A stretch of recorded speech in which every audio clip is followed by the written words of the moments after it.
বাংলাদেশ থেকে গতকাল পর্যন্ত 50,096 জন হজযাত্রী সৌদি আরবে এসে পৌঁছেছেন। এর মধ্যে সরকারি ব্যবস্থাপনায় 4,071 জন, বেসরকারি ব্যবস্থাপনায় 46,025 জন এসেছেন। হজ পালন করতে এসে এখন পর্যন্ত 12 হজযাত্রী মৃত্যুবরণ করেন।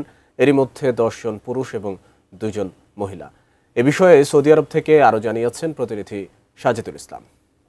বাংলাদেশ হজ মিশন তথ্য কেন্দ্র, যেখান থেকে হাজিদেরকে বিভিন্ন তথ্য দেওয়া হয়। যেমন হারানো হাজি, কোনো হাজি হারিয়ে গেলে এখান থেকে তাদেরকে তথ্য নিয়ে খুঁজে হাজির হোটেলে পৌঁছে দেওয়া হয়। এবং হারানোর লাকিজ হারানো গেলে ঠিক সেম হাজিদেরকে এখান থেকে লাকিজ তথ্য সংগ্রহ করে ওই হোটেলে, যে হোটেলের হাজির লাকিজ, ওই হোটেলে কিন্তু পৌঁছে দেওয়া হচ্ছে।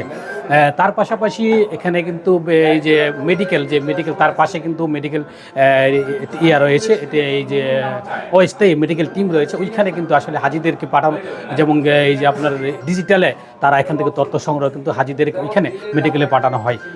তার পাশাপাশি কিন্তু এই যে হজ তথ্য কেন্দ্র অর্থাৎ আইটি কিন্তু মক্কা, জেদ্দা, মদিনায় কিন্তু তারা স্থাপন করা হয়েছে। এমনকি মিনার তাবুর ময়দানে কিন্তু এই আইটিতে কিন্তু হাজিদের জন্য এই যে হারানো হাজি, হারানো লাকেশ, তার কিন্তু তথ্য সংগ্রহ করবে।